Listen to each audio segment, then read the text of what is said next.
وہ بلال جو کبھی کبھی بھوک کی وجہ سے سڑک پر بیٹھ جایا کرتے تھے اور لوگوں سے کوئی مسئلہ پوچھتے تھے، حالانکہ حضرت بلال کہتے ہیں وہ مسئلہ مجھے خود معلوم ہوتا تھا، وہ مسئلہ مجھے معلوم ہوتا تھا، لیکن پھر بھی میں لوگوں سے پوچھتا تھا، شاید میری زبان کی لکنت اور میری چہرے کی کمزوری دیکھ کر اس کو یہ احساس ہو جائے کہ مجھے بھوک ہے اور وہ اپنے گھر لے جائے اور مجھے کھانا کھلا دے، اس لیے میں پوچھتا تھا، لیکن وہ مسئلہ بتا کر آگے نکل جاتا تھا۔ ہاں یہ ایسا نہیں، ایسا ہے، ٹھیک، مجھے بھی معلوم ہے یار، ارے میری حالت دیکھ، میری آواز نہیں نکل رہی ہے، میرا چہرہ، آنکھوں میں گڈھے پڑ رہے ہیں، میرے گال پچک گئے، میرا پیٹ پیٹ سے لگ رہا ہے، لیکن مانگ نہیں پا رہے کھانا۔ ایسا غریب انسان، لیکن جب صحابہ نے سنا کہ بلال کہ جوتوں کی آواز اللہ کے نبی صلی اللہ علیہ وسلم نے جنت میں سنی، کھڑا ہو گئے، ایک صحابی کہنے لگے بلال ذرا میرے گھر آؤ۔ کہا کیا ہوا؟ تمہاری شادی نہیں ہوئی ہے؟ کہ ہاں نہیں ہوئی ہے۔ آئے بلال کیوں نہیں کی ہے؟ نہیں کرتا تو ہوں، لیکن میں اتنا کالا ہوں کہ میری شکل دیکھ کر ریجیکٹ کر دیا جاتا ہوں، کوئی لڑکی مجھ سے شادی کے لیے تیار ہی نہیں ہوتی۔ آئے بلال پریشان مت ہوئیے، میں اس علاقے کا امیر انسان ہوں، دولت مند ہوں، میرے گھر چلو، ایک نظر میری بیٹی کو دیکھ لو، اگر میری بیٹی تمہیں پسند آ جائے تو میں اپنی بیٹی کا نکاح تمہارے ساتھ کرنے کو تیار ہوں۔ اے بلال تمہارے ساتھ رہے گی میری بیٹی تو وہ بھی جنت جیسے عمل کرنے لگے گی، وہ بھی جنت جیسے کام کرنے لگے گی، نیک لڑکے سے شادی کرنے کی وجہ سے اللہ مجھے بھی جنت دے دے گا۔ اے بلال دیندار لڑکے کو اپنی بیٹی دینے کے بدلے اللہ شاید مجھے بھی جنت دے دے۔ بلال چلو میری بیٹی دیکھ لو، پسند آ جائے تو میں نکاح کے لیے تیار ہوں۔ دوسرے صحابی اٹھے، اے بلال انہوں نے پہلے کہہ دیا ہے، اس لیے پہلے ان کی بیٹی دیکھ لو، پسند آ جائے تو کوئی بات نہیں نکاح کر لینا، اور اگر پسند نہ آئے تو بے دھڑک میرے گھر چلے آنا، میں اپنی بیٹی کا چہرہ دکھانے کے لیے تیار ہوں۔ اے بلال میرے گھر آ کر میری بیٹی کو دیکھ لینا، اگر پسند آ جائے تو میں اپنی بیٹی کا نکاح تمہارے ساتھ کرنے کو تیار ہوں۔ کیا دیکھا جاتا تھا شادی میں؟ ہم کیا دیکھ رہے ہیں؟ کتنی پڑھی لکھی ہے، اچھا خود تو انٹر ہیں، لڑکی چاہیے پی ایچ ڈی والی، نبھا پاؤ گے؟ پھر لڑکی کبھی اپنے سے کم پڑھے لکھے آدمی کے ساتھ رہ پائے گی صحیح سے؟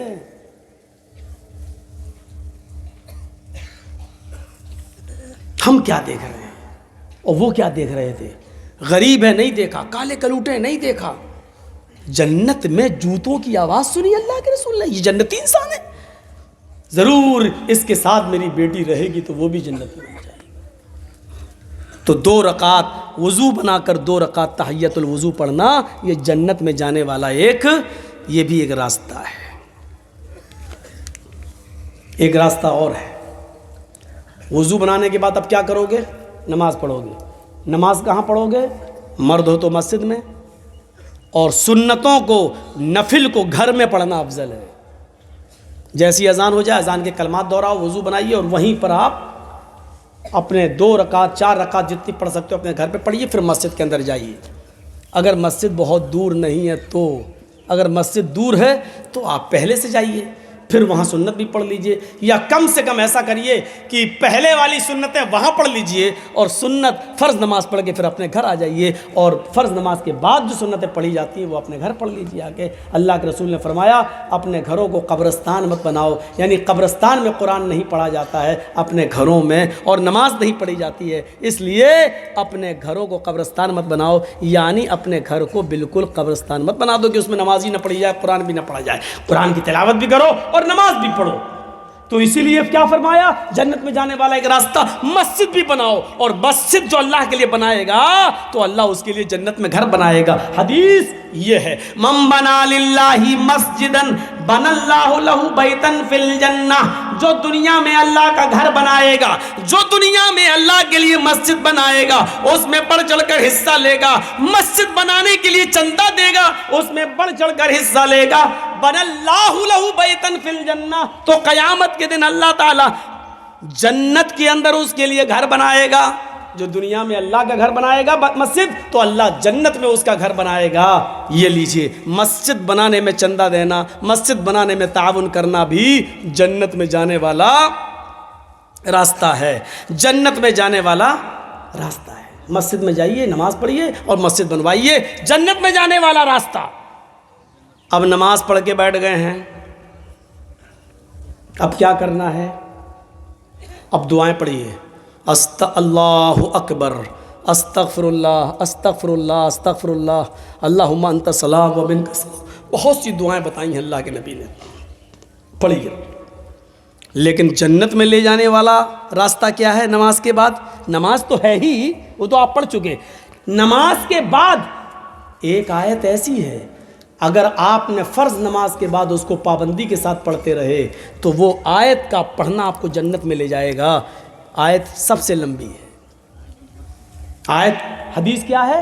من قرأ آیت الکرسی بعد صلاۃ المکتوبۃ لم یمنعہ من دخول الجنۃ الا الموت۔ یہ ہے حدیث۔ جس آدمی نے ہر فرض نماز کے بعد، آدمی ہی نہیں عورت بھی اس میں شامل ہے، اب آدمی بول دیتا ہوں میں، تھوڑا سا لہجہ اب یہ ہو گیا ہے نا، اس میں جتنی بھی باتیں بتا رہا ہوں اس میں عورتیں بھی شامل ہیں۔ یہ مت سوچنا یہ تو آدمی کے لیے کہہ دیا، مولانا نے نام بھی لے لیا جس آدمی نے، نہیں، اس میں آپ بھی شامل ہو، میری بہنوں، میری ماؤں، میری قوم کی بیٹیوں، اس میں آپ بھی شامل ہو۔ من قرأ، آج اتنی حدیثیں میں پڑھ رہا ہوں آپ کے سامنے، اپنی پوری زندگی میں اتنی حدیثیں میں نے کبھی نہیں پڑھی ہیں، سنیے۔ من قرأ آیت الکرسی بعد صلاۃ المکتوبۃ، جس نے ہر فرض نماز کے بعد جس نے آیت الکرسی پڑھ لی اور اس کو اپنا معمول بنا لیا، عادت بنا لی، لم یمنعہ من دخول الجنۃ الا الموت، اس کو جنت میں جانے سے سوائے موت کی اور کوئی چیز نہیں روک رہی ہے، اس کو جنت میں جانے سے سوائے موت کی اور کوئی چیز نہیں روک سکتی ہے۔ یعنی یہ آدمی جنتی ہے، یہ آدمی جنت میں جانے سے صرف اس لیے رکا ہوا ہے کیونکہ اس کو موت نہیں آ رہی ہے، موت آئے گی اور جنت میں چلا جائے گا۔ اس آدمی کو جنت میں جانے سے صرف موت روک رہی ہے، مرا اور جنت میں داخل۔ یہ لیجئے کتنی بڑی فضیلت ہے، لیکن اس فضیلت کو حاصل کرنے کے لیے معاف کیجئے گا آیت الکرسی آپ کو یاد کرنا پڑے گی۔ گانا یاد ہو جاتا ہے، اتنے لمبے لمبے گانے یاد ہو جاتے ہیں، تیری آنکھیں جھکی جھکی، وہ کون کون سے گانے چلتے ہیں، بیہودہ بھوجپوری گانے، یہ سب یاد ہو جاتے ہیں آپ کو۔ کل جس گاڑی پہ میں بیٹھ کے آیا ہوں، رات میں تقریر ختم کی میں نے کریمہ میں، وہاں صاحب گنج علاقے میں، کل کی بات۔ اب میں نے کہا چلو پروگرام ختم ہو گیا، مجھے گمانی چھوڑ دو، گمانی میں ان سے بات ہو چکی تھی، 11-12 بجے فرقہ میں آ جاؤں گا، اب ہم کو ریسیو کر لیجیے گا، ٹھیک ہے۔ اب وہ رات کا وقت تھا، 3 بجے وہ ڈرائیور جب گاڑی لے کے چلنے لگا، 3:30 بجے، شاید 3 بجے تک تو جلسہ ہی چلا، 4 کے آس پاس جب میں وہاں سے نکلا، ڈرائیور مسلمان، اب رات بھر کے ہم بھی جاگے ہوئے تو آگے والی سیٹ پر ہم ایسے بیٹھ کے تھوڑا سا آنکھ لگ گئی میرے، اس نے گانا لگا دیا ڈرائیور نے، میری آنکھ کھل گئی، تو میں نے کہا یار اس ڈرائیور کو روکنا اور ٹوکنا بیکار ہے، کیونکہ ڈرائیوروں سے الجھنا نہیں چاہیے، ورنہ اگر زبردستی بند کروائیں گے تو یہ بھیڑ دیں گے کہیں نہ کہیں۔ تو دیکھ رہا ہوں گانا اس میں چل رہا ہے، کوئی رفیع کا گانا چل رہا تھا، بہت پرانا۔ اب یہ اس میں گانا سنتا جا رہا اور ایسے کرتا رہا، گاڑی چلا رہا ہے، میں نے ایسے دیکھا، اور وہ بھی اس کے منہ پہ وہ بھی گنگناتا جا رہا ہے، یعنی پورا گانا اس کو یاد ہے، پورا گانا۔ اس کے بعد جب گاڑی میری رک گئی، میں گمانی پہنچ گیا، تو میں نے اس سے پوچھا شکریہ آپ کا، آپ نے مجھے چھوڑا. میں نے کہا آپ کو کچھ مسلمان ہے کیا؟ ہاں مولانا صاحب ماشاء اللہ مسلمان ہوں. ہم نے کہا بڑی خوشی ہوئی آپ کو یہ جان کر کے آپ مسلمان ہیں. اچھا کلمہ یاد ہے نا آپ کو؟ ہے مولانا صاحب کلمہ یاد نہیں ہوگا؟ لا الہ الا اللہ محمد رسول اللہ. ماشاء اللہ. سورہ فاتحہ یاد ہے نا؟ نماز ہاں سورہ فاتحہ یاد ہے. الحمدللہ رب العالمین الرحمن الرحیم مالک، پوری سورت سنا دی. ہم نے کہا اچھا صورتیں کتنی یاد ہیں؟ کہتا مولوی صاحب وہ تو 2 ہی یاد ہیں بس. کون سی؟ کہا انا اعطیناک کل کوثر اور قل هو اللہ احد اللہ الصمد لم یلد ولم یولد ولم یکن لہ کفوا احد. ہم نے کہا اچھا اور کوئی ایک صورت؟ کہا نہیں ہے. آیت الکرسی؟ اے مولانا صاحب آیت الکرسی تو 5-6 صورتوں کے برابر ہے، وہ تو یاد ہی نہیں ہے. یہی ہمارا حال ہے. چلو اس نے کم سے کم لاج رکھ لی کہ سورہ فاتحہ یاد رہی، اس کو کلمہ سنا دیا لا الہ الا اللہ محمد رسول اللہ. ورنہ ایک بار تو ہم پھنس گئے تھے بارہ بنکی علاقے میں، بھیک مانگتا ہوا آ گیا میرے پاس، اللہ کے نام پہ دے دو اللہ اللہ. میں نے کہا بھائی کیا مصیبت ہے؟ ظہر کا وقت تھا. میں نے کہا اچھا ادھر آ، کیا چاہیے؟ اللہ. ہم نے کہا نماز نہیں پڑھتے ہو تم؟ ارے مولانا صاحب اس مسجد سے میں نکلا ہوں ابھی نماز پڑھ کر. ہم نے کہا ہو سکتا ہے بھائی ہم لوگ جلدی پڑھ لیتے ہیں، یہ دیر سے پڑھ کے نکلا ہوگا یہ. تو ہم نے کہا بھائی نماز پڑھ کے نکلے ہوگا؟ ہم نے کہا چہرے پہ مٹی لگی ہے، بالوں میں گندگی بھری پڑی ہے، کپڑے. ارے وضو بنایا کہ نہیں بنایا؟ نماز کے لیے وضو شرط ہے، تم نے وضو بنایا کہ نہیں بنایا؟ کہتا ہے مولانا صاحب میں نے وضو منگل کو بنایا تھا. اور جس دن اس نے یہ بات ہمیں بتائی وہ اتوار کا دن تھا، سنڈے تھا، سنڈے اتوار کا دن.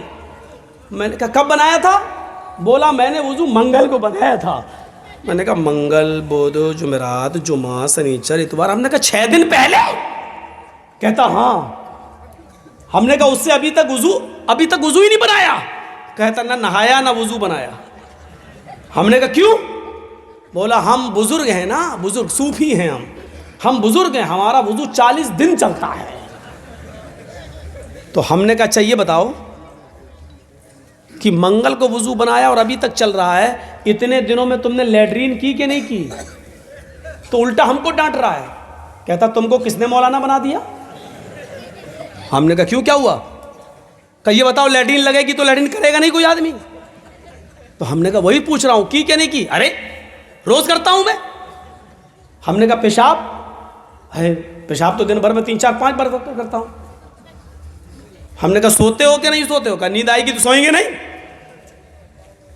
ہم نے کہا اچھا یہ بتاؤ کہ کبھی کبھی پیٹ میں گڑ گڑ کی آواز ہوتی کہ نہیں ہوتی؟ ہوا خارج ہوتی کہ نہیں ہوتی؟ کہتا ارے مولوی صاحب تم کیسی باتیں کر رہے ہو؟ یہ بتاؤ کہ یہ تو نیچرل چیز ہے یار، یہ تو فطرت ہے، یہ تو ہوا جب پاس ہوگی تو ہوگی. ہم نے کہا ہوئی کہ نہیں ہوئی؟ کہاں ہوئی ہے؟ ہم نے کہا ہوا بھی تیری پاس ہوئی، پیشاب بھی تو کر رہا ہے، لیٹرین بھی تو نے کی، سویا بھی تو، سارے کام تو کر رہا ہے اور ابھی تک تیرا وضو ٹکا ہوا. بھئی یہ وضو ہے یا لوہے کا لٹھا جو ٹوٹتا ہی نہیں؟ کیا ہے یہ؟ کہتا آپ ہماری انسلٹ کر رہے ہو. میں نے کہا اتارو جوتا، ابھی بتاؤں گا انسلٹ کیا ہوتی ہے. کمی نہ کہیں گے. پھر اسی کے آدمی آ گئے کہنے لگا مولانا یہ پاگل ہے دماغ سے، ہم لوگوں میں بھی ایسا نہیں ہے. ارے پیشاب پیخانہ کرنے سے اچھوں کے وضو ٹوٹ جاتے ہیں، یہ کیا ہے؟ یہ بیچتا کیا ہے؟ ایسے لوگ بھی ملے ہیں جن کو کچھ یاد نہیں تھا. ایک آدمی کے رکشے پہ سوار ہو گئے، اس سے پوچھا صاحب. ہم نے کہا چلو مسجد میں اذان کا ٹائم ہو گیا، نماز پڑھ لیتے ہیں، آپ بھی آئیے. کہتا مولانا صاحب آپ نماز پڑھ لیجئے، بس یہی ایک کمی ہے کہ میں نماز نہیں پڑھتا ہوں، اور تو میرا بقیہ پورا اسلام ٹھیک ہے. ہم نے کہا ہو سکتا بھائی نماز ناپاک ہو، نہیں جا رہا ہو مسجد میں. نماز پڑھ کے ہم نکلے، 2 رکعت پڑھنا تھی، مسافر تھے. پھر اس کے رکشے پہ بیٹھ کے چلتے چلتے میں نے کہا بھائی رمضان کا مہینہ ہے، نماز آپ نہیں پڑھ رہے ہیں، روزہ تو آپ رکھتے ہی ہوں گے. ارے مولانا صاحب بڑی محنت کرنا پڑتی ہے، رکشہ چلانا پڑتا ہے، بس یہی ایک کمی اور ہے کہ میں روزہ نہیں رکھتا ہوں، ورنہ پورا اسلام میرا ٹھیک ہے. لاسٹ میں جب ہم اترے تو میں نے اس سے کہا کہ اچھا ایک بات، پیسہ اس کو دیا. 15 روپے اس نے مانگے تھے، کئی سال پہلے کی بات ہے. میں نے اس کو 15 روپے دیے. تو میں نے کہا اچھا بھائی چلتے چلتے تھوڑا سا کلمہ ہی سنا دو، تم کلمہ یاد ہے تمہیں؟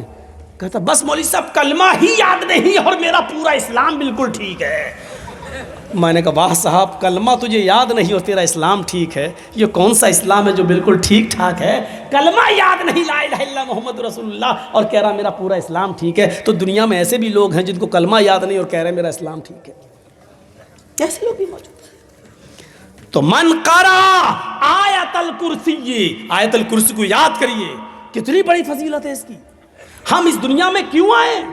صرف کھانے اور پینے اور اپنے ماں باپ کی گاڑی کمائی کو عیش و آرام میں اڑا دینے کے لیے، جوئے اور سٹے میں اڑا دینے کے لیے، لاٹری خریدنے کے لیے، سود اور بیاس میں اڑا دینے کے لیے، شراب پینے کے لیے، گانجا اور اسمیک اور ہیروئن اور براؤن سگر استعمال کرنے کے لیے، بس اس لیے ہم اس دنیا میں پیدا ہوئے ہیں کیا؟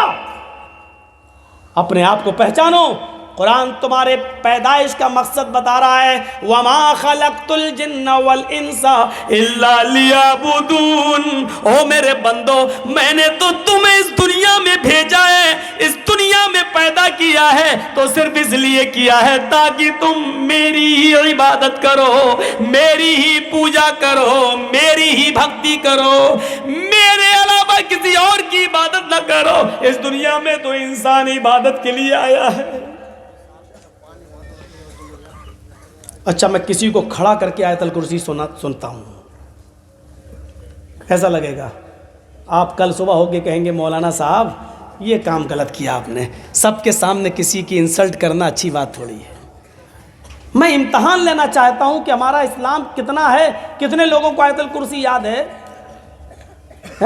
ایک کو کھڑا کر کے پوچھنا چاہتا ہوں، لیکن کل صبح ہماری ہی بدنامی ہوگی۔ آپ کا جس کو یاد نہیں اس کا چرچا نہیں ہوگا، میرا چرچا ہوگا کہ مولانا صاحب نے سب کے سامنے اس کو ننگا کر دیا۔ چھوڑو، مجھے کیا ضرورت ہے کسی کی انسلٹ کرنے کی؟ مجھے کسی کے سامنے ننگا کرنا مقصد نہیں ہے، اللہ کی قسم نہیں ہے۔ حضرت عمر فاروق کے زمانے میں ایک مسجد کے اندر کسی کی ہوا خارج ہو گئی، ایک صحابی کی، بدبو آ گئی۔ اب نماز کا ٹائم کھڑا ہے، حضرت عمر فاروق نے کہا اگر جس کی ہوا خارج ہوئی ہو وہ جائے اور وضو بنا کے دوبارہ آ جائے، تب تک ہم نماز ابھی کھڑی نہیں کر رہے ہیں، ابھی ہم نماز کے لیے کھڑے نہیں ہو رہے ہیں، جاؤ۔ اب شرم کی وجہ سے وہ جا نہیں رہا، جس کی ہوا خارج ہو گئی بیٹھا۔ حضرت عمر نے 3 بار کہا جاؤ نا، یہ تو طے ہے کہ ہوا کسی کی خارج ہوئی ہے، لیکن اب کوئی نہ تو بتا رہا ہے اور نہ جا رہا ہے اٹھ کے۔ تو ایک صحابی نے کتنا اچھا مشورہ دیا، کہا امیر المومنین ایک کام کیجئے نا، ہم سب لوگ وضو بنا لیتے ہیں دوبارہ، ہم سب لوگ دوبارہ وضو بنا لیتے ہیں، اس میں وہ آدمی بھی شامل ہو جائے گا جس کا وضو ٹوٹ گیا ہے، اور اس آدمی کی انسلٹ بھی نہیں ہوگی، اور ہم لوگ دوبارہ وضو بنا لیں گے تو ایک ثواب بھی مل جائے گا، اور اس آدمی کی ہم عزت بچا بھی لیں گے۔ حضرت عمر نے کہا میں خوش ہوا تمہارے اس مشورے سے، چلو ہم سب وضو بنا لیتے ہیں، دوبارہ وضو۔ میرا مقصد ہی نہیں ہے کسی کو ذلیل کرنے کا، ہم کھڑا کر کے کیوں آپ سے پوچھیں گے آیت الکرسی سے، لیکن ایک میسج دینا چاہتا ہوں۔ میں نے یہ دیکھا کہ جب میں نے کہا اچھا میں کسی کو کھڑا کرتا ہوں تو میں نے چہرے دیکھے آپ کے پھراٹے لنوں، بہت سوں کے سر نیچے ہو گئے، کہیں ہم کو کھڑا نہ کر دے، اور یہ معلوم نہیں جس کا سر نیچے ہوتا میں اسی کو کھڑا کرتا ہوں۔ ہم نے بھی تو 20 سالوں سے تقریریں کی ہیں، ہم بھی تو سمجھ گئے ہیں کہ جیسے ٹی چہرہ دیکھ کے پہچان لیتا ہے کہ کون ٹکٹ والا ہے کون بغیر ٹکٹ، ہم بھی اتنا تو سمجھ ہی گئے کہ کس کو یاد ہوگی اور کس کو نہیں یاد ہوگی۔ لیکن انسلٹ کرنا میرا مقصد نہیں ہے، صرف اتنا کہوں گا جن کو یاد نہیں ہے وہ یاد کریں، اتنی بڑی فضیلت ہے۔ من قرأ آیت الکرسی بعد صلاۃ المکتوبہ، جس نے ہر فرض نماز کے بعد آیت الکرسی پڑھنا اپنا معمول بنا لیا، لم یمنعہ من دخول الجنت الا الموت، اس کو سوائے موت کے جنت میں جانے سے کوئی چیز نہیں روک رہی ہے۔ ایک اور دعا سکھلا رہا ہوں آپ کو، بہت چھوٹی سی دعا اور جنت کا خزانہ، آئے ہائے ہائے، جنت کا خزانہ، آپ کو جنت کا خزانہ مل گیا۔ میری بہنوں سنو، چھوٹی سی دعا ہے، چھوٹی سی، اور یاد بھی ہوگی لیکن ہم پڑھ نہیں رہے بس۔ الا ادلکم علی کنز من کنوز الجنہ اللہ کے نبی صحابہ کرام کے اندر بیٹھے ہوئے ہیں، صحابہ کرام جیسے آپ لوگ بیٹھے میرے سامنے، ایسے اللہ کے نبی درس دے رہے ہیں، نصیحت کر رہے ہیں، اور آپ ان سے پوچھ رہے ہیں کیا میں تمہیں جنت کے خزانوں میں سے ایک بہت بڑا خزانہ نہ دے دوں؟ کیا تم جنت کا بڑا خزانہ لوگے؟ اچھا خزانہ سمجھتے ہیں نا؟ اللہ کا شکر ہے۔ کیا میں تمہیں جنت کا سب سے بڑا خزانہ نہ دے دوں؟ جنت کے بہت بڑے بڑے خزانوں میں سے ایک بڑا خزانہ ہے، کیا میں تمہیں نہ دے دوں؟ صحابہ نے کہا قالوا بلا، کیوں نہیں اے اللہ کے رسول، ضرور دیجئے، خزانہ ہو جنت کا کون نہیں لے گا؟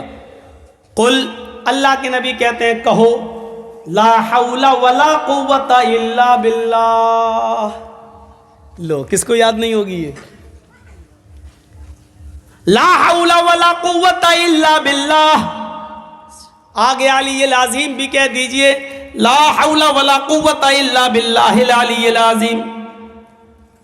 نہ کہنا چاہیں تو کوئی حرج کی بات نہیں، اللہ ہی کی صفت ہے علی اور اللہ ہی کی صفت ہے عظیم۔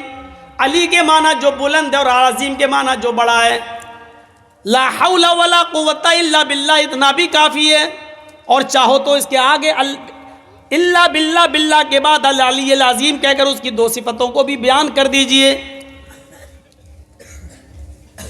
جو شخص اس کو اپنا وظیفہ بنا لے، لا حول ولا قوت الا باللہ، اڑتے بیٹھتے چلتے پھرتے اس دعا کو پڑھتا رہے، تو سمجھ لو کہ اس کو جنت کا ایک بہت بڑا خزانہ مل گیا۔ لا حول ولا قوت الا باللہ کی کتنے درجے ہیں؟ ہم صرف ایک ہلکا درجہ بتلا رہے ہیں۔ اللہ کے نبی صلی اللہ علیہ وسلم نے فرمایا سب سے ہلکا مقام اس کا یہ ہے، سب سے ہلکا فائدہ یہ ہے کہ آپ کو جو ٹینشن ہے، جو غم ہے، جو آپ کی دماغ میں الجھنے ہیں، آپ کا دماغ مائنڈلی ڈسٹرب ہے، دنیا کی تمام باتیں آپ سوچتے رہتے ہیں، لا حول ولا قوت الا باللہ آپ کے دماغ کی الجھنوں کو، ٹینشنوں کو ختم کر دیتا ہے۔ یہ دماغی الجھنوں سے آپ کو نجات دلاتا ہے۔ میں سمجھتا ہوں اس سے بڑی کوئی بیماری نہیں ہے۔ یہی تو بیماری ہمیں لگی ہے۔ میری 4 بیٹیاں ہیں، چاروں جوان ہو چکی ہیں، ان کی شادی کرانا ہے، گھر میں کچھ ہے نہیں، میں کیا کروں؟ ہمیں یہی تو ٹینشن ہے کہ میرا بیٹا انٹر پاس کر چکا ہے، بایو سبجیکٹ ہے، سائنس اس نے لیا ہے، اب اس کا MBBS میں ایڈمیشن نہیں ہو رہا ہے، اب کیا کریں؟ ہم 50-60 لاکھ روپے کہاں سے لے کے آئے ہیں؟ اس کو پڑھنے کے بعد کیا کرے گا؟ اس کو نوکری ملی یا نہیں؟ یہی تو ٹینشن ہے ہمیں۔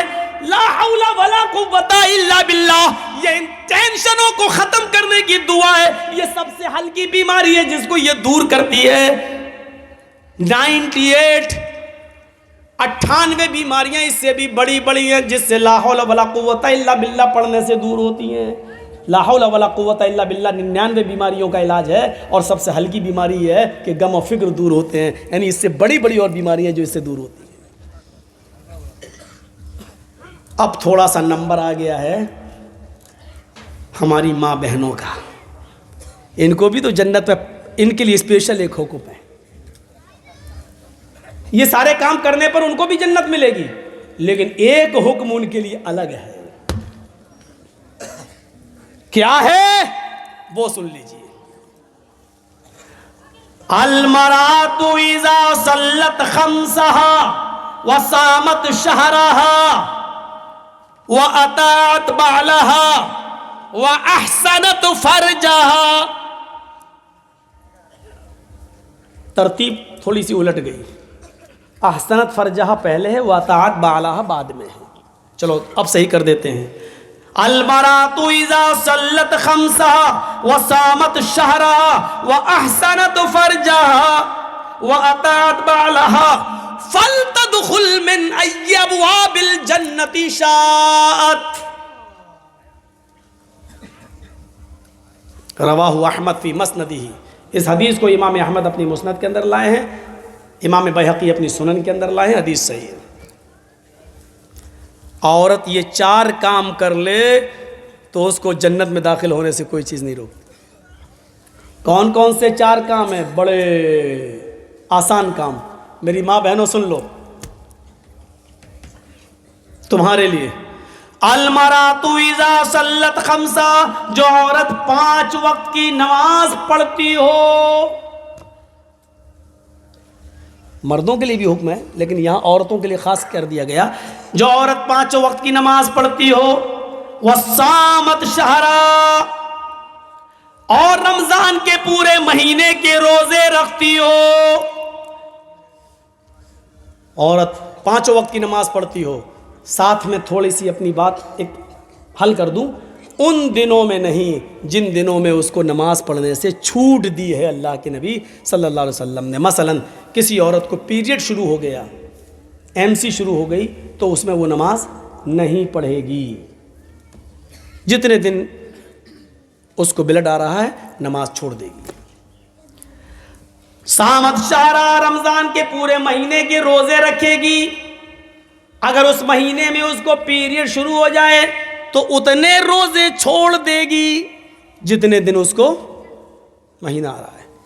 مغرب کی اذان میں 1 منٹ رہ گیا ہے روزہ افطار کرنے میں، اور 1 منٹ پہلے اس کو پیریڈ شروع ہو گیا تو یہ روزہ اس کا بیکار مانا جائے گا.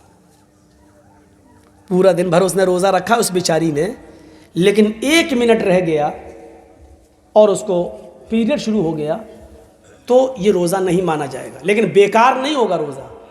اللہ تعالیٰ اتنی دیر بھوکا اور پیاسا رکھنے کے عوض اس کو ثواب دے گا، لیکن روزہ اس کا نہیں مانا جائے گا. اس روزے کو بعد میں وہ پورا کرے گی، اور اس کے علاوہ جتنے چھوٹیں گے ان روزوں کو بھی بعد میں پورا کرے گی. اللہ ثواب دے گا اس کو. صبح سے شام تک بیچاری، وہ تو نیت تھی نا اس کی روزے کی. اب اس کو 1 منٹ پہلے ہی اگر پیریڈ شروع ہو گیا تو اس بیچاری کا کیا قصور ہے؟ لیکن روزہ نہیں مانا جائے گا، اللہ ثواب دے گا. جاؤ بچوں. ارے وہ جو بچے کھو گئے تھے ان کو ماں باپ ملے کہ نہیں ملے؟ اور نہ ملے ہوں تو ہم کو دے دینا، بھیا میں جا رہا ہوں، لے جاؤں گا اپنے گھر. اگر فالتو ہوں تو مل گئے ہوں گے، مجھے معلوم ہے. مسلمان پیدا کرنے میں بڑے ماہر ہیں، دیکھ بھال کرنے میں ماہر نہیں ہے کہ بچوں کی دیکھ ریکھ کریں. بتائیے گاؤں کا نام تک نہیں بتا پا رہا ہے. سنیے میرے بھائیوں، اب فرق دونوں میں کیا ہے؟ ان دنوں میں نماز بھی چھوڑے گی اور ان دنوں میں روزہ بھی چھوڑ دے گی. فرق دونوں میں اتنا ہے کہ نماز تو بعد میں پورا نہیں کرے گی. جو نماز چھوٹ گئی ہے اس کو دہرائے گی نہیں، اس کو پورا نہیں کرے گی. لیکن جو روزے چھوٹ گئے ہیں ان کو بعد میں پورا کرے گی. رمضان دوسرا مہینہ آنے سے پہلے روزوں کو پورا کرے گی، کیونکہ روزے 2 3 5 چھوٹتے ہیں، لیکن نمازیں 5 6 دن کی چھوٹتی ہیں. ظہر اثر مگر ایک دن میں 5 رکعتیں چھوٹتی ہیں. مان لیجیے 5 دن تو 25 رکعت، کیسے وہ پڑھے گی؟ یہ مشکل تھا اس کے لیے. اس لیے اللہ کے رسول نے ان دنوں میں نماز ختم ہی کر دی ان عورتوں کے اوپر، اور گناہ بھی ہٹا دیے. اس کو گناہ نہیں پڑے گا. دیکھیے کوئی ضروری نہیں ہے جو ہماری عقل میں بات نہ آئے وہی صحیح ہے، جو عقل میں آئے وہی صحیح ہے. ضروری نہیں ہے. عقل کیا کہتی ہے؟ نماز پورا کرنا چاہیے. کیوں؟ نماز کسی حال میں معاف نہیں ہے. لیکن اللہ تعالیٰ نماز کو دہرانے کا حکم نہیں دے رہا کہ 5 دن کی جو نماز چھوٹ گئی اس کو بعد میں پڑھیں. دیکھیے جو کسی بھی حال میں معاف نہیں ہے، لیکن عورت کے اوپر سے معاف کر دیا. اور جس میں روزہ بعد میں رکھنے کا حکم ہے، جس میں یہ ہے روزے کی رخصت ہے، اگر سفر میں ہو تو روزہ چھوڑ دو، حکم ہے. روزہ سفر میں ہو تو روزہ چھوڑ دو، بیمار ہو تو چھوڑ دو. جس کو چھوڑنے کا حکم ہے اس کے بارے میں حکم یہ ہے کہ اگر جو چھوٹ گئے تو اس کو بعد میں پورا کرنا پڑے گا. عقل میں نہیں آتی بات، لیکن ماننا پڑے گا چاہے تمہاری عقل میں آئے یا نہ آئے، کیونکہ مولانا جرجیس کی عقل جو کہہ رہی ہے وہ اسلام نہیں ہے. اسلام وہ ہے جو جناب محمد رسول اللہ نے ہمیں بتایا. آپ کو معلوم ہے حضرت عمار اور حضرت عمر یہ دونوں سفر کر رہے تھے اور ایک جنگل میں پہنچ گئے. سفر کرتے ہوئے تو سوچا کہ یہیں سو جاؤ اور صبح نکلیں گے. اب تو دونوں سو گئے جنگل میں. دور پہنچ گئے تھے جنگل میں، دونوں سو گئے. اور دونوں ہی کو جب فجر میں نماز پڑھنے کے لیے اٹھے تو دونوں کی لنگی خراب ہو گئی تھی، یعنی وہ غسل کی ضرورت ہو گئی تھی. ہوتا ہے، انسان ہے، فطرت ہے. حضرت عمار نے کہا بھائی میں نماز نہیں پڑھ سکتا کیونکہ میں جنبی ہو گیا. حضرت عمر نے کہا وہی حال تو میرا بھی ہو گیا. اب کیا کریں؟ پانی نہیں ہے جنگل میں، پانی نہیں ہے جنگل میں. حضرت عمار نے کہا مجھے مسئلہ معلوم ہے. حضرت عمر نے کہا اچھا بتاؤ کیا مسئلہ ہے؟ کہا اللہ کے نبی صلی اللہ علیہ وسلم نے فرمایا، قرآن کی آیت ہے اِلَّمْ تَجِدُوا مَاءً فَتَيَمَّمُوا صَعِيدًا، اگر تمہیں وضو کے لیے پانی نہ ملے تو تم تیمم کر لو، تو تم تیمم کر لو۔ سنیے گا، بڑی ہنسی آئے گی اس واقعے میں۔ تیمم کر لو، تیمم کر کے نماز پڑھ لو۔ تو دیکھیے اللہ کے رسول نے کہا کہ اگر تمہاری ایسی حالت ہو جائے تو تیمم کر کے نماز پڑھ لو۔ حضرت عمر فاروق نے کہا، اے عمار تم پاگل ہو گئے ہو کیا؟ یہ تو وضو کے بارے میں ہے، جب وضو کے لیے پانی نہ ملے تو تیمم کر لو۔ ہمیں وضو کی ضرورت نہیں ہے، ہمیں تو غسل کی ضرورت ہے۔ وضو بنانے والا پاک ہوتا ہے، ناپاک نہیں ہوتا۔ پاک آدمی ہی وضو بنا کے نماز پڑھتا ہے، ہم تو ناپاک ہیں۔ جس کا وضو ٹوٹ گیا ہو وہ تیمم کر کے نماز پڑھ لے اگر اس کو وضو کے لیے پانی نہ ملے۔ لیکن ہمارا تو وضو نہیں ٹوٹا، ہمارا تو غسل ٹوٹ گیا ہے۔ تو حضرت عمار نے کہا، یار تھوڑی سی عقل دوڑاؤ نا، ہاتھ پیر دھلنا یہ چھوٹا وضو ہے اور غسل یہ بڑا ہے، تو جب وضو کے لیے پانی نہ ملے تو اس کا تیمم کیا ہے؟ دو ہاتھ، یہ پاک مٹی مان لو، یہ دیکھو تیمم بتا رہا ہوں میں، یہ مٹی پہ ہاتھ ماریے۔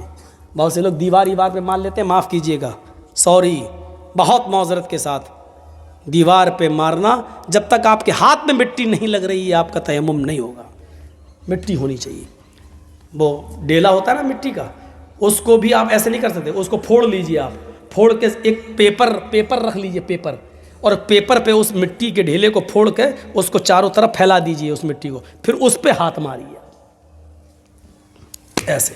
اب جب مٹی ہاتھ میں لگ جائے آپ کے تب اس مٹی کو پھونکیے ایسے، بس۔ اب ایسے نہیں جھاڑ لیجئے گا، یہ مارا مٹی لگ گئی، یہ ہو گیا۔ اب اس پہ ایسے کریے، ہو گیا، ہو گیا۔ اب یہ دایاں ہاتھ بائیں ہاتھ کی پشت پر ادھر پیٹھ پہ ایسے، اور یہ والا ہاتھ، تیمم ہو گیا آپ کا۔ اچھا، تو کہا حضرت عمار نے جب وضو کے لیے پانی نہ ملے تو چھوٹا تیمم کر لو، ہمیں غسل کے لیے پانی نہیں مل رہا تو بڑا تیمم کر لیتے ہیں۔ تو حضرت عمر نے کہا بڑا تیمم کیا ہوتا ہے؟ کاٹ کے پورا جسم مٹی پہ ہم لوٹ لیتے ہیں، پورے جسم پہ مٹی لگ جائے گی، نماز پڑھ لیتے ہیں۔ حضرت عمر کہتے ہیں نہیں یار یہ مجھے ٹھیک نہیں لگ رہا ہے، جب تک اللہ کے رسول نے ایسا کیا، ارے کیا نہیں ہے لیکن وضو والی حدیث پر قیاس کرو نا، جب وضو کے لیے پانی نہیں مل رہا تو ہاتھ مار لو، ہمیں تو غسل کے لیے نہیں مل رہا تو پورے جسم پر مٹی پھیر لو۔ حضرت عمر نے کہا میں ایسا نہیں کروں گا، حضرت عمار نے کہا میں تو کروں گا۔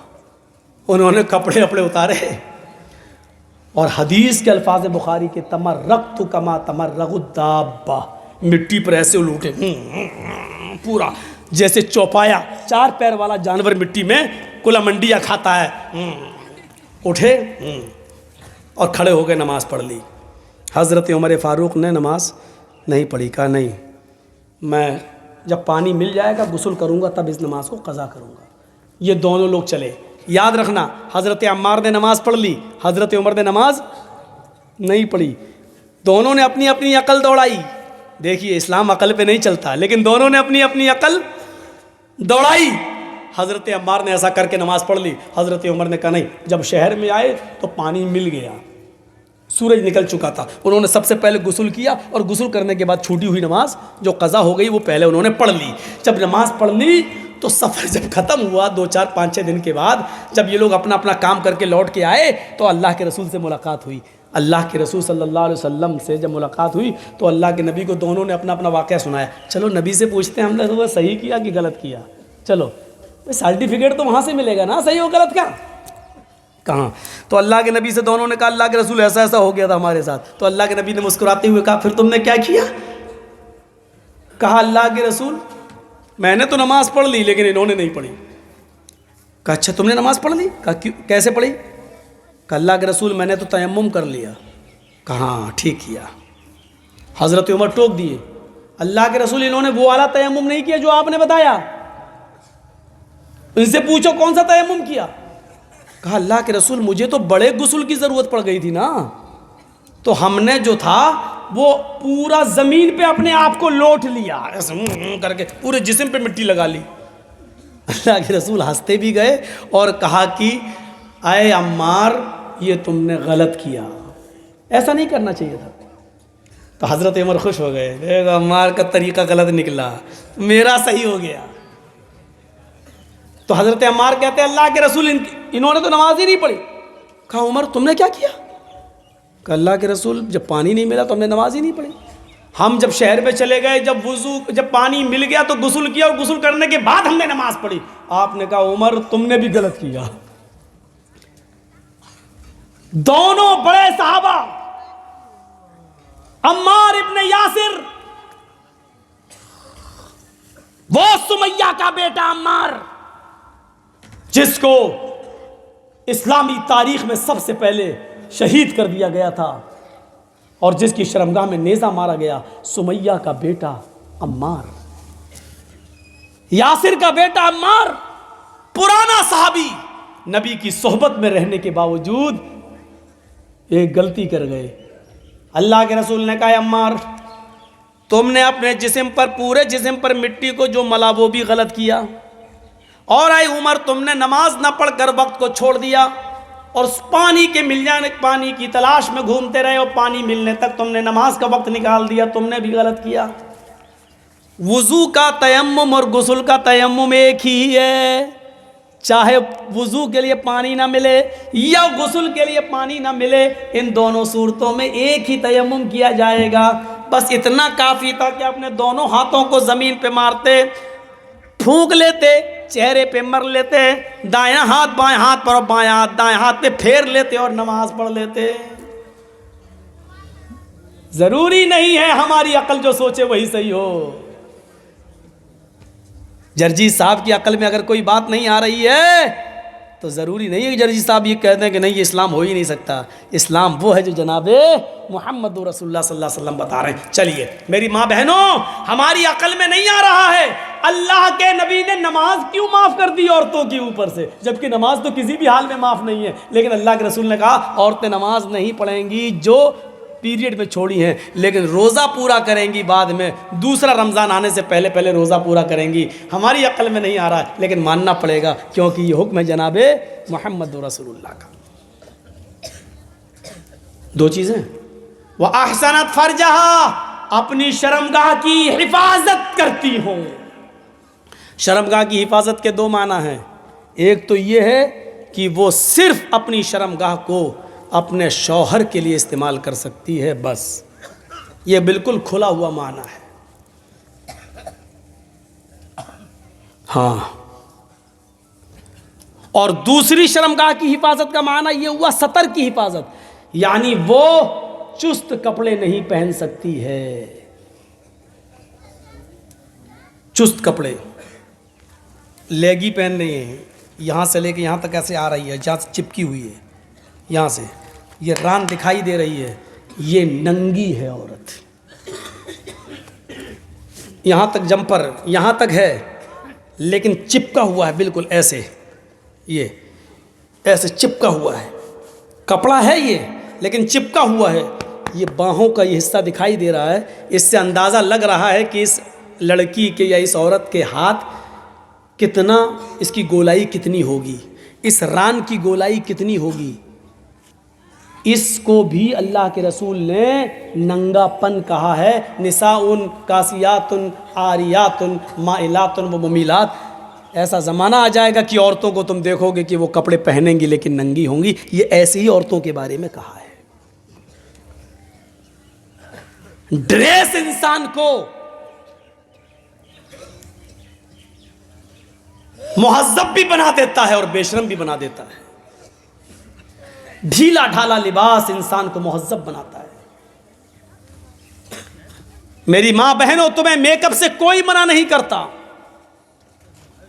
اور جاؤ مولوی جرجیس ایک ذمہ دار منچ پر بیٹھ کر, کرسی پر بیٹھ کر تمہیں ذمہ داری سے کہتا ہے تمہارے سامنے کہ تمہیں میک اپ کرنے سے میں کبھی نہیں منع کرتا ہوں اور نہ کر رہا ہوں، شوق سے کرو۔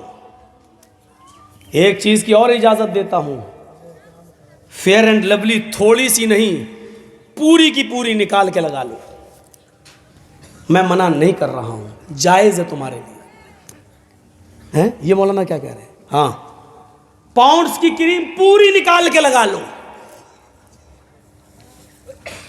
کل تک میں نے کہا تھا لپسٹک عورتیں نہیں لگائیں، لیکن ساری کمپنیوں نے ذمہ داری کے ساتھ یہ بیان لکھ کر WHO کو دے دیا ہے کہ ہم لپسٹک میں خنزیر کی چربی، سور کی چربی نہیں ملا رہے ہیں۔ اس بیان کے آ جانے کے بعد مولوی جرجیس اب تمہیں کھل کے اجازت دیتا ہے کہ تم اپنے ہونٹوں پر جتنی لپسٹک چپڑنا چاہو چپڑو، لیکن یاد رکھنا صرف اپنے گھر کے اندر، اپنے شوہر کے لیے۔ سمجھ رہے ہو؟ اللہ کے رسول نے فرمایا کہ مرد کی خوشبو وہ ہے جو اڑتی ہو اور مہکتی ہو، عورت کی خوشبو وہ ہے جس کا رنگ دکھائی دیتا ہو لیکن اس کی خوشبو چھپی ہوئی ہو۔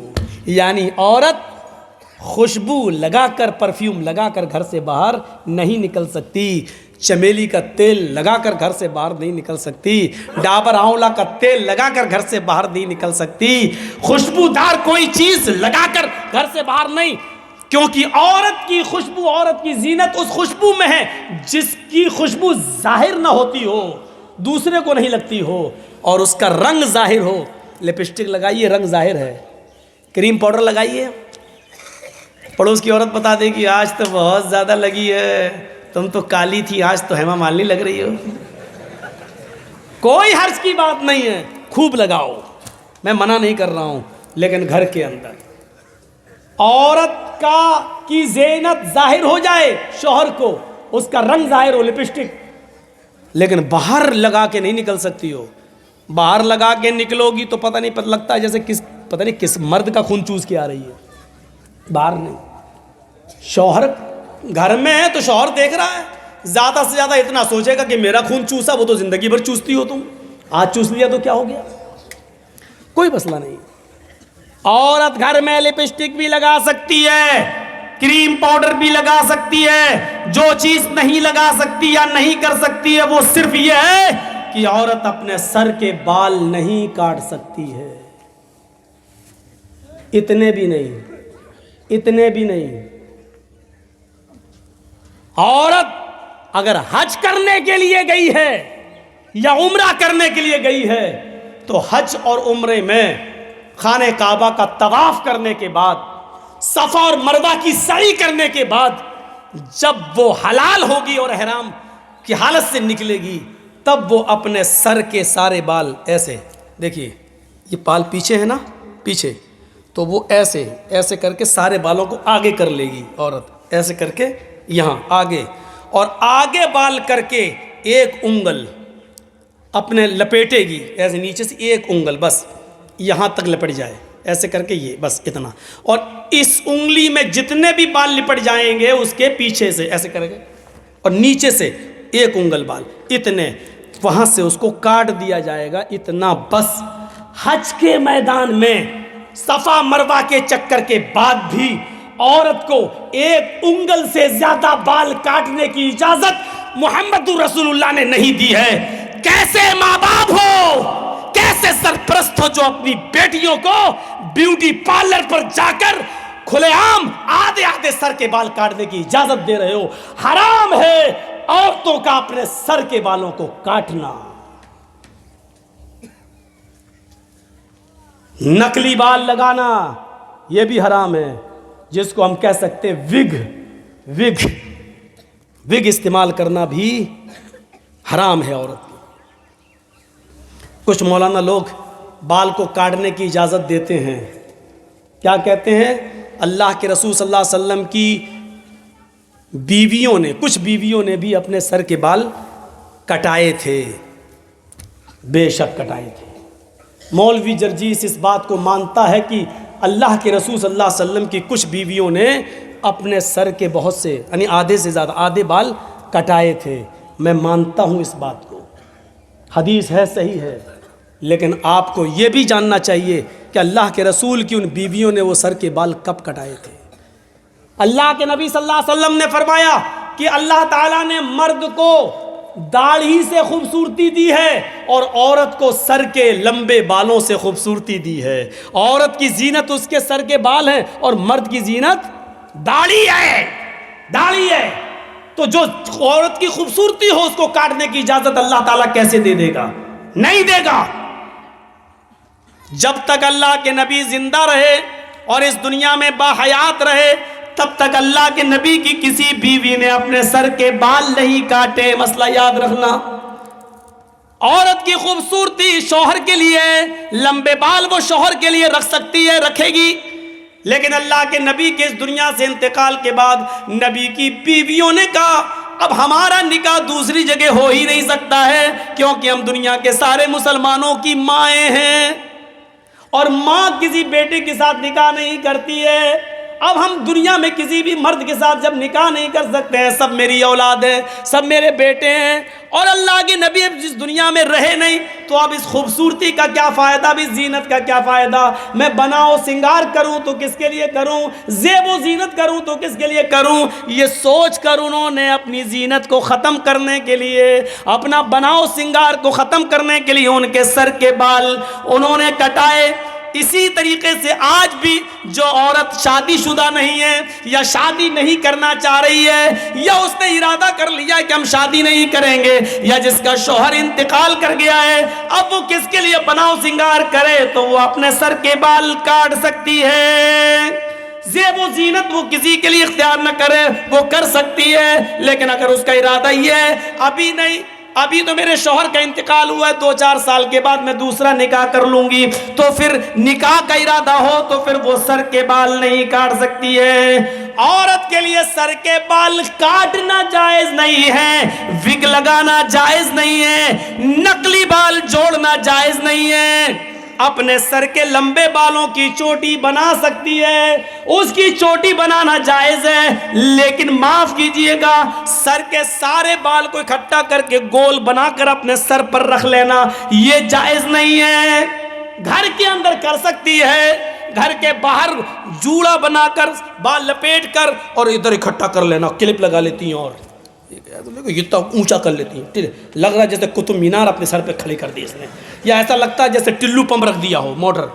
یہ جائز نہیں ہے. لیکن ہاں اپنے گھر کے اندر ہے, گرمی لگتی ہے عورتوں کو, کیا کریں, گھر کے اندر ٹھیک ہے, شوہر کے لیے ٹھیک ہے, لیکن گھر کے باہر جا رہی ہے تو پھر وہ جوڑا اپنے سر کے سارے بال سر پر ایک جگہ اکٹھا کر کے کلپ لگا کے نہیں جا سکتی ہے. عورت کے لیے بجنے والی کھنکنے والی کوئی چیز پہن کر گھر سے باہر نکلنا جائز نہیں ہے. نہ وہ چوڑیاں پہن کر نکل سکتی ہے, نہ وہ پیروں کی پائل و پازیب پہن کر گھر سے باہر نکل سکتی ہے. ہاں سن لو میری ماں بہنوں, اونچی ایڑی کی چپل پہن کر بھی, اونچے ہل کی چپل پہن کر بھی تم گھر سے باہر نہیں نکل سکتی ہو, تمہارے لیے جائز نہیں ہے, کیونکہ وہ بھی بچتی ہے. جب تم اونچے ہل کی چپل پہن کر نکلتی ہو تو وہ سیمنٹ کی بنی ہوئی سڑکوں پر آواز کرتی ہے, کھٹ کھٹ کھٹ, وہ ادھر آواز کرتی ہے کھٹ کھٹ کھٹ, ادھر نوجوانوں کے دل دھڑکتے